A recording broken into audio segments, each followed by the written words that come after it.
He said she had nothing left to lose, but he was wrong about one thing: he had not yet seen what she could become when everything was taken away.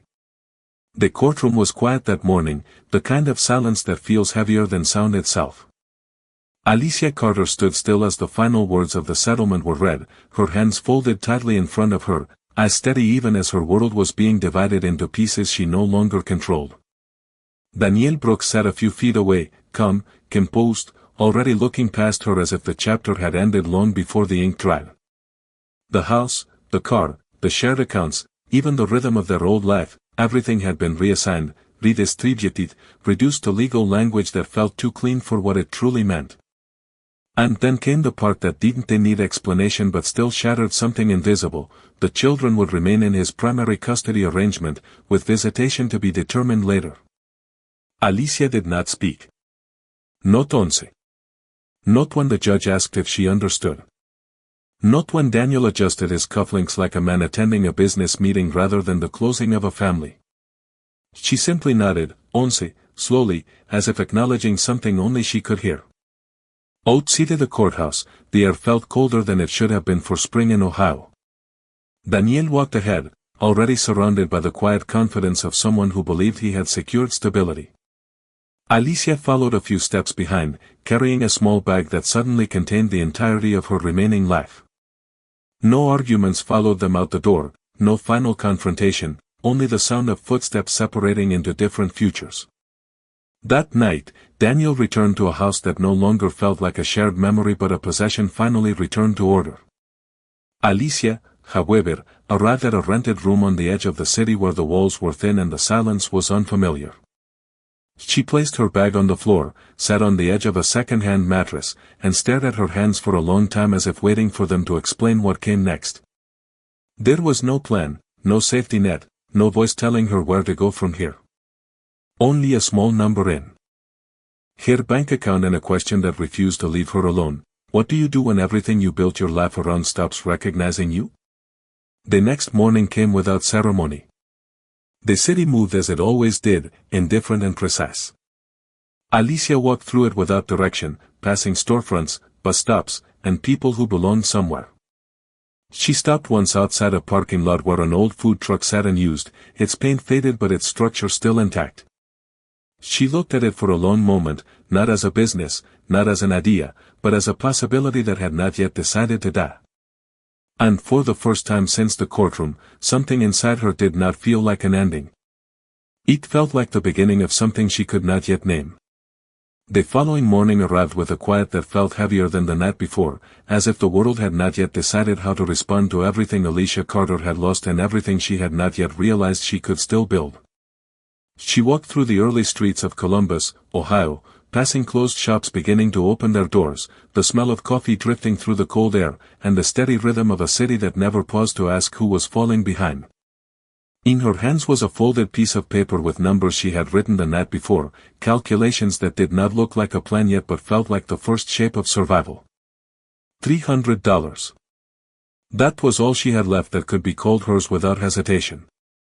It was not enough for certainty, not enough for comfort, but enough for movement. She returned to the parking lot she had seen the day before, standing again in front of the old food truck. It had peeling paint, faded lettering, and a stillness that suggested abandonment, yet something about it felt like it had simply been waiting for someone who no longer believed in perfect beginnings. Alicia placed her hand on the metal surface, cold from the morning air, and imagined it not as a broken machine but as a blank page. Later that day she met the owner, an older man who spoke more about letting go than selling, as if the truck had been a memory he no longer needed.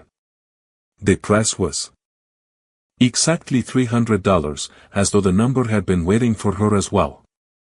She paid without hesitation, her fingers steady even as her mind caught up to what her life was becoming. Driving it away was not easy. The engine coughed, the steering pulled slightly to one side, and every sound reminded her that nothing about this path would be smooth. But as the truck rolled into motion, she did not look back. She parked it behind a rented lot on the edge of town, where the ground was uneven and the lights flickered at night. That first evening, she sat inside the empty space where a kitchen would need to be built and listened to the silence echo differently than it had in the courthouse or the rented room. This silence was not final. It was waiting. She began cleaning the surfaces with water and cloth, wiping away dust that had gathered over years of neglect, her movements slow but deliberate. Each motion became a decision to continue. She wrote a simple menu on a piece of cardboard, then crossed it out, then wrote it again. Nothing felt ready, yet everything felt possible. When she finally locked the truck and stepped outside, the sky had already shifted into deep blue, and for the first time since everything had been taken from her, Alicia did not feel like she was standing at the end of something. She felt like she was standing at the edge of something that had not yet learned how to fail.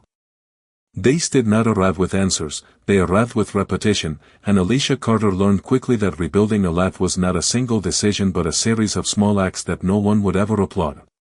The food truck sat behind the rented lot like a quiet promise she was still learning how to trust. Each morning she returned before the sun fully rose, carrying a small bag of supplies, wiping condensation off the metal counter, and checking the stubborn engine that still refused to sound like anything reliable. She had no professional kitchen training, no investors, no guarantee that anyone would ever stop for what she made, only memory and instinct guiding her hands. She began with simple food, the kind she remembered from family gatherings that no longer existed. In the same form, grilled sandwiches, seasoned fries, and slow-cooked sauces that filled the air with warmth even when the space around her remained cold. Every mistake mattered because every ingredient mattered. One burnt batch meant starting over with less money. One successful dish meant hope, but hope alone did not pay for propane or supplies. On the third week, she made her first real attempt at opening to customers. The truck window lifted slowly, sticking halfway before she forced it open with both hands. A handwritten sign read simple prices that felt almost symbolic compared to the effort behind them. The first customer arrived not because of marketing or visibility but because of curiosity, a man on his lunch break who had noticed the truck while passing by. He ordered without much expectation, yet when he returned the empty container, he paused and said it reminded him of food his grandmother used to make. That sentence stayed with her longer than the money in the register. Word did not spread quickly at first, but it spread honestly. A worker from a nearby warehouse mentioned it to a coworker. A student recorded a short video on a phone and uploaded it without thinking much of it. Then another person did the same. The footage was simple, shaky, unpoliced, showing Alicia working quietly inside the small space, focused completely on each order as if nothing else existed outside the window. There was no performance in it, only persistence. Within 2 weeks, the videos began to multiply across social media platforms, each one adding a layer of attention she did not ask for but could not ignore. People began calling her the woman behind the $300 food truck, not because she ever named it that, but because the story felt too precise to be invented. Orders increased slowly at first, then suddenly in waves she was not prepared for. Lines formed earlier each day, stretching farther than the small parking lot could comfortably hold. She adjusted by waking earlier, staying later, learning how to ration energy the same way she rationed ingredients. Exhaustion became familiar, but so did purpose. She never mentioned her past to customers, never explained what had been taken from her or why she was here instead of somewhere easier. When asked how she learned to cook like this, she simply said she learned by paying attention to life when it did not feel kind. One afternoon, while cleaning up after a rush of customers, she paused long enough to notice the quiet shift in how people looked at her. It was no longer curiosity. It was recognition. Not of her name, but of her existence. Somewhere in another part of the city, a television screen played a segment about small businesses rising from unexpected beginnings, and among them was her story, edited into something concise and digestible for viewers who would never know the sound of that engine struggling to start every morning. And without knowing it, her life had already begun to move beyond the boundaries of the lot where she stood, carrying forward into places she had never been, toward a moment she could not yet see but would soon have no choice but to face. The first time Alicia Carter realized her life was no longer small was not when the line outside her food truck stretched farther than she could see, and not when strangers began recognizing her name from short clips online, but when she noticed the quiet change in how the world around her began to respond without her asking for anything. The parking lot that once felt empty and forgotten was now becoming a place people intentionally drove toward, sometimes waiting 20 minutes or more just to reach the window she once opened with uncertainty. She adjusted without celebration, learning quickly that success did not remove difficulty, it only replaced one kind of struggle with another. Supply runs became longer, ingredients ran out faster, and she began waking before sunrise not because she was uncertain, but because she was responsible for something that now existed beyond her alone. The same hands that once counted $300 carefully were now managing lines of orders, remembering preferences, and moving with a rhythm that had been earned through repetition rather than comfort. Yet even as the demand grew, she refused to change the simplicity that had brought people in the first place. There was something honest in the way she worked, something that could not be packaged or polished for attention. Customers began to talk not only about the food but about her presence, the calm focus she carried even when the pressure increased. They described it as unusual, as if she was not trying to impress anyone, only trying to remain steady in a life that had once collapsed without warning. One afternoon, a small local news station arrived without much notice. They asked simple questions at first, about how she started and what inspired her to continue. Alicia answered carefully, not because she was hiding anything, but because she had learned that some stories grow louder when spoken softly. She spoke about beginning again, about learning through necessity, and about how starting over does not always look like rebuilding something old, but sometimes looks like creating something entirely new. The segment aired that evening, and by the next morning, the response had multiplied beyond anything she had experienced before. Mensajes, comments, and new visitors appeared across platforms she rarely had time to check. Her food truck was no longer just a local curiosity, it was becoming a symbol to people she had never met.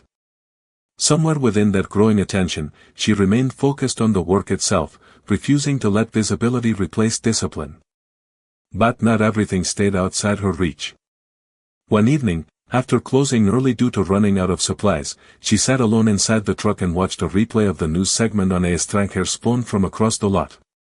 The image of herself on screen felt distant, almost unfamiliar, as if it belonged to someone she had not yet fully met. And then, in a place she did not expect, somewhere across the city in a quiet office illuminated by the glow of a late working screen, Daniel Brooks saw it too. He did not speak at first, only watched as the story unfolded without him, as the life he had once assumed was settled appeared again in a form he did not recognize. There was no immediate reaction, no outward expression of surprise, only a long silence that settled between him and the screen, as if he was trying to understand how something he had dismissed could continue without him and return in a way that no longer required his acknowledgement. And for the first time since everything had changed, the distance between who Alicia had been and who she was becoming no longer felt like a private transformation. It felt like something the world had already begun to witness. The attention that once felt distant and accidental had now begun to shape itself into something tangible, something that Alicia Carter could no longer treat as background noise, because it was starting to reach her in ways that changed the rhythm of her days. What had begun as a simple food truck behind a quiet lot was now drawing inquiries from local organizers, small business networks, and even community event coordinators who had seen her story circulating online. At first, she ignored most of it, not out of fear, but out of habit. She had spent too long surviving on uncertainty to trust anything that arrived too quickly. But one envelope changed that pattern. It was not flashy or excessive, just a clean white invitation requesting her presence at a regional entrepreneurship showcase in downtown Columbus, Ohio. The event was not large in scale, but it carried weight in the way people described it, a place where small beginnings sometimes became recognized by larger opportunities. Alicia stood inside her food truck that evening, holding the letter in her hands while the familiar scent of grilled food still lingered in the air. The decision did not come immediately. Instead, she looked around the space she had built from almost nothing, the counters she had cleaned with her own hands, the equipment she had repaired through trial and error, the menu she had rewritten more times than she could remember. Everything here had been earned slowly, and anything beyond it felt uncertain in a different way. Yet beneath that caution, there was a quiet recognition that staying in one place forever was not the same as being stable. That night, while she reviewed the invitation again and again, another part of the city was experiencing its own shift. Daniel Brooks sat in a glass office overlooking downtown, the glow of a screen reflecting off his expressionless focus. The same story that had once seemed like a passing curiosity had now become something harder to dismiss. Reports had reached him indirectly, through conversations, through colleagues, through a digital presence that continued to grow without slowing down. He did not speak about it openly, but the awareness of it lingered in the background of his routine like an unresolved calculation. The woman he once believed had been left behind was now appearing in spaces he had not expected her to reach, and that fact introduced a silence in him that was different from indifference. Meanwhile, Alicia continued her work without knowing how far the reach had extended. She refined her preparation, adjusted her schedule, and ensured that the truck could sustain itself even during her absence. There was no transformation moment, no sudden declaration that she was ready, only a gradual acceptance that growth often arrives without permission. On the morning of the event, she drove through the early streets of the city as the light softened across buildings she had passed countless times without ever imagining she would be heading towards something that carried her name in a different context. The venue was modest but polished, filled with conversations that carried the tone of ambition and evaluation. Alicia entered quietly, not seeking attention but not avoiding it either.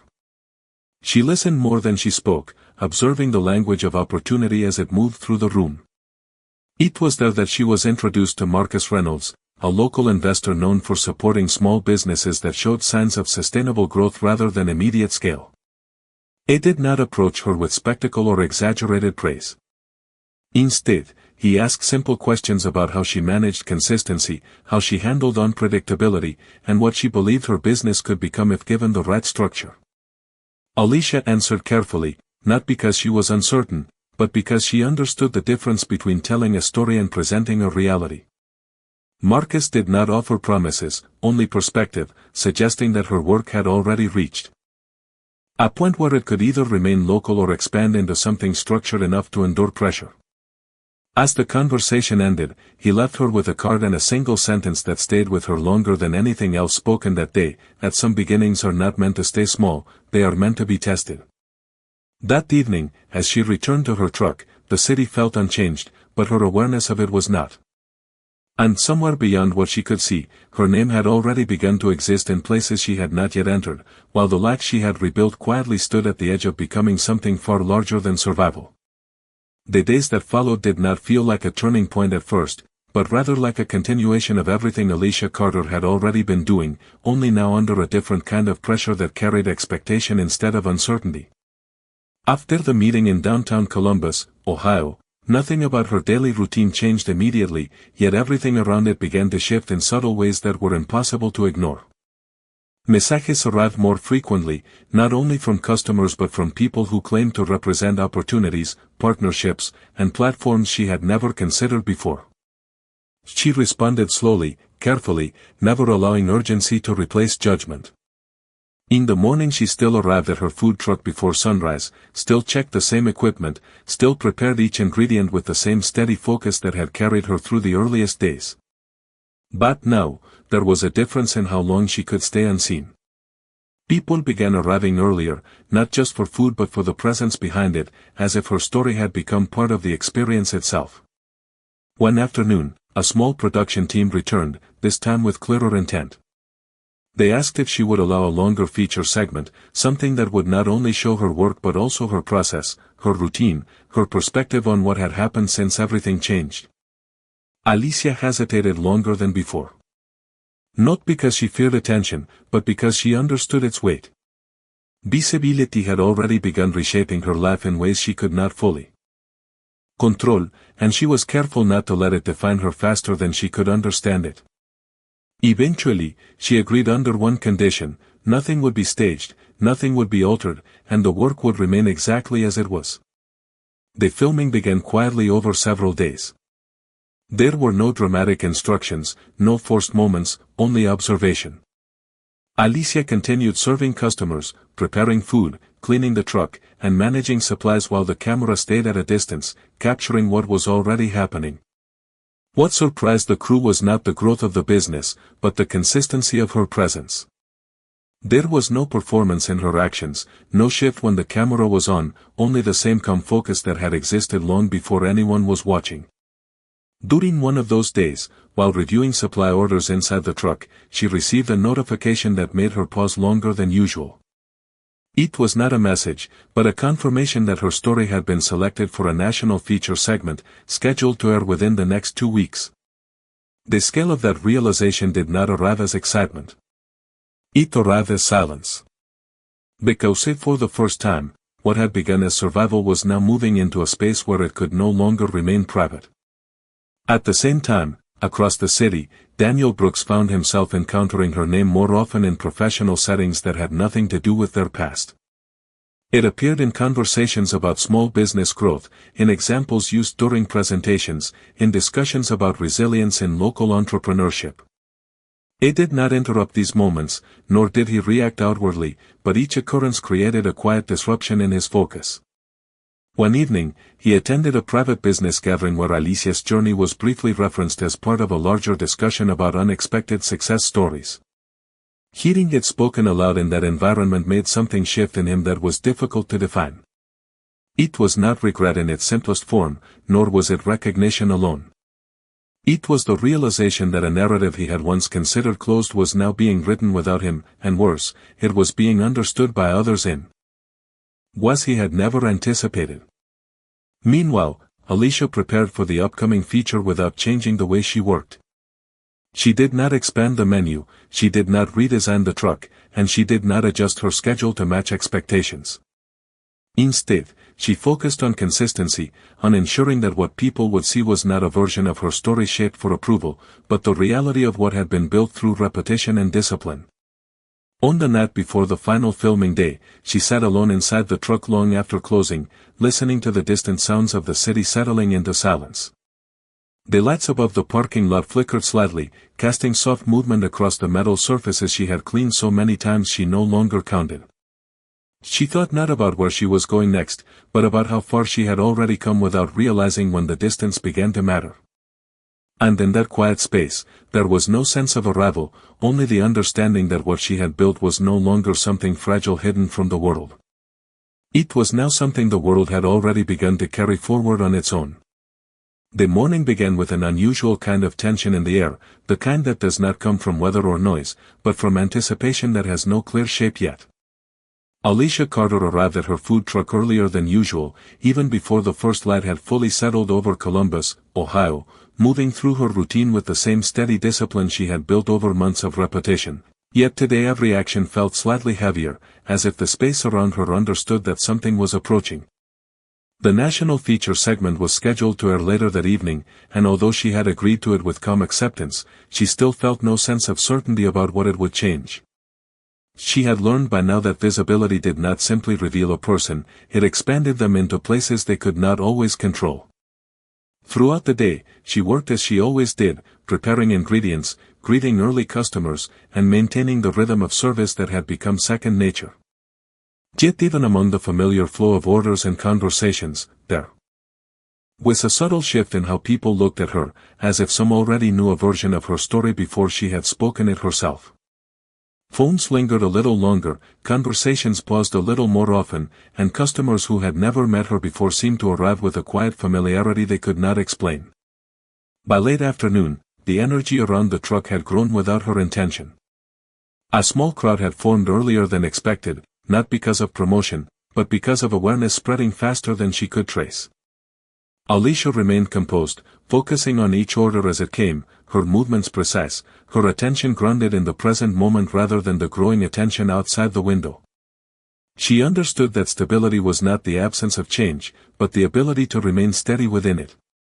Meanwhile, across the city, Daniel Brooks experienced a different kind of awareness. In his office, surrounded by screens and schedules, he saw her name appear again, this time attached to the upcoming broadcast. It was not a private reminder anymore, not something that could be dismissed as coincidence or passing curiosity. It had become structured, scheduled, and public. The segment would air on a national platform that evening, and for the first time, the distance between what he once knew and what was unfolding now felt significantly reduced. He did not speak about it to anyone, but the information lingered in his attention longer than he expected, interrupting his focus in small but noticeable ways. When the broadcast finally aired that night, Alicia did not watch it live. She was still working, still serving customers who continued to arrive even as the sun disappeared and the parking lot lights began to glow. But others were watching. Phones lit up across the city, screens displaying her story in carefully edited sequences that showed fragments of her journey from uncertainty to consistency. The footage captured her working inside the truck, her calm presence during service, and brief moments of reflection that had not been staged but simply observed. There was no dramatic narration in her expression, no attempt to present anything beyond what already existed. And that was what made it spread further. By the time the segment ended, messages and reactions had already begun circulating widely, carrying her name into spaces far beyond her immediate environment. Some described her as an example of resilience, others as proof of quiet transformation, but none of those labels fully contained what she had actually built. Later that evening, after the final customer left and the parking lot returned to silence, Alicia sat inside the truck alone, listening to the faint hum of the equipment cooling down. She did not celebrate, nor did she reflect in grand terms.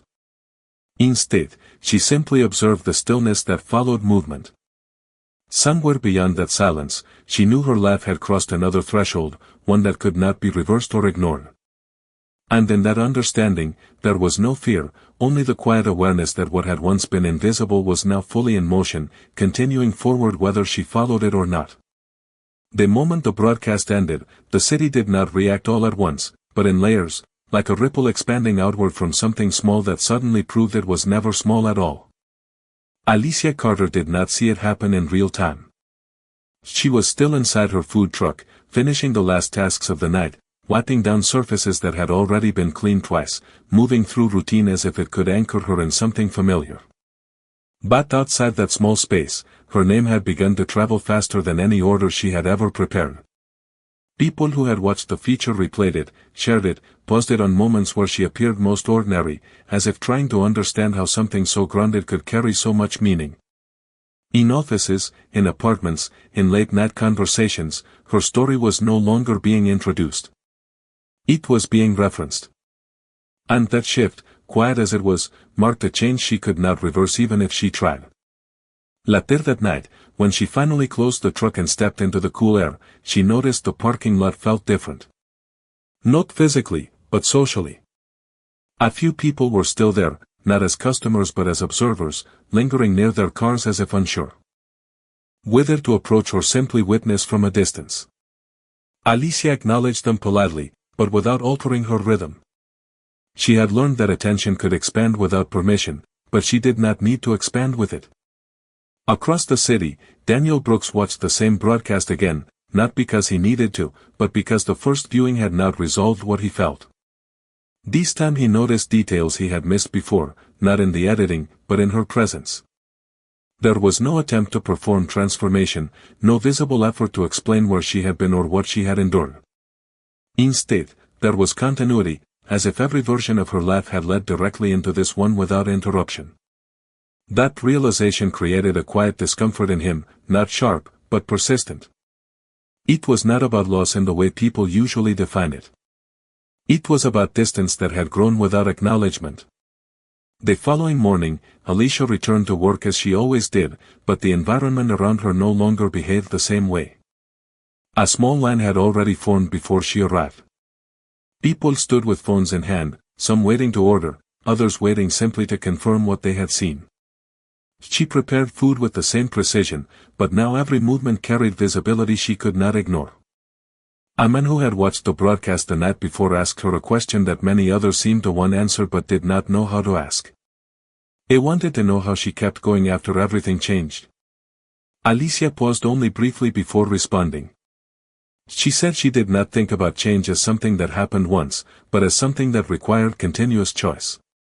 That every day was not about returning to who she was, but about deciding who she would remain when nothing around her stayed the same. The answer was simple, but it stayed with those who heard it longer than expected. By midday, the line had grown, and with it, the attention from passers-by who had not planned to stop. Yet Alicia did not adjust her pace to match the increase.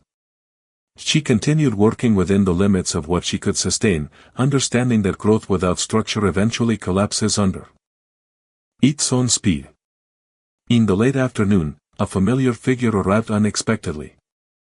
Danielle Brooks did not approach immediately.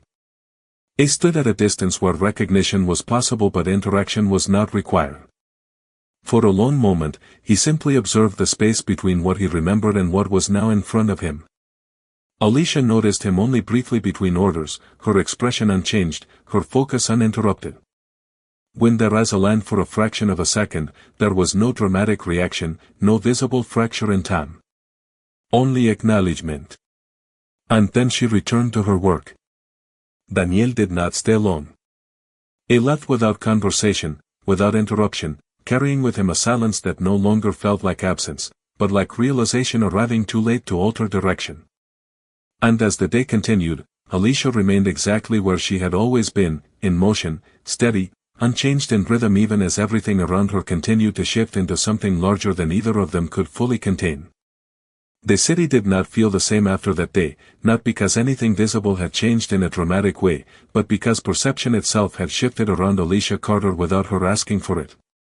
What had once been a single food truck operating quietly on the edge of Columbus, Ohio, had now become a reference point in conversations she was not part of, in places she had never entered, and in decisions she did not influence. Yet inside her own world, the rhythm remained unchanged. She arrived before sunrise, unlocked the truck, checked every surface, and prepared for the day as she always had. That consistency had become her anchor, something that protected her from being pulled into the noise surrounding her. The presence of Danielle Brooks the previous day lingered only as a brief disruption, not emotionally, but structurally, like a line drawn across time that did not require explanation. She did not expect to see him again, and she did not plan her life around the possibility that she would. Instead, she continued forward with what she could control.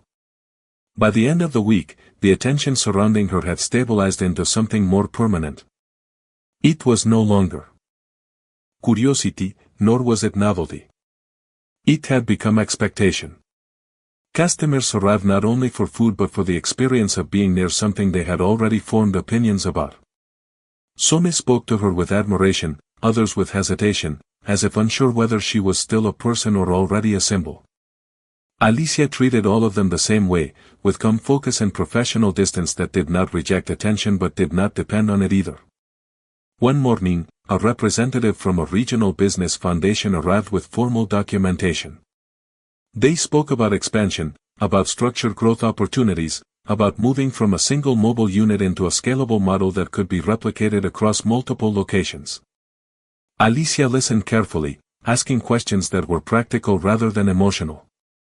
She was not interested in speed. She was interested in stability. She understood that growth without control could erase everything she had built as easily as neglect once had. After the conversation, she did not make an immediate decision. Instead, she returned to her routine, preparing meals and observing the flow of customers as if measuring reality against possibility. That evening, as the light faded and the line finally dissolved, she sat alone inside the truck and reviewed the documents again under a small overhead lamp. The language was precise, structured, and full of opportunity, but she read it with the same caution she had learned when she had nothing left to protect. Across the city, Danielle Brooks experienced a different kind of reflection. The encounter had not given him answers, but it had removed the illusion that distance could keep a story contained. He began to notice how often her name appeared in unrelated conversations, how frequently her story was used as an example of resilience in places that had no connection to her past. It was not regret that settled in him, nor was it resolution. It was recognition that time had moved forward in a direction that no longer included his perspective as central. On the night before everything changed again, Alicia stood outside the food truck longer than usual. The parking lot was quiet, the air still, and the city in the distance continued its indifferent movement. She thought not about what she had lost or what she had gained, but about the strange simplicity of continuing to show up. There was no final version of her life waiting to be revealed, no moment where everything would finally make sense. There was only the work in front of her, the decision still unmade, and the understanding that she had already crossed every line that once defined what she thought she could survive. And in that silence, there was no victory declared and no defeat remaining, only a life that had been rebuilt in motion, continuing forward without permission, without apology, and without looking back.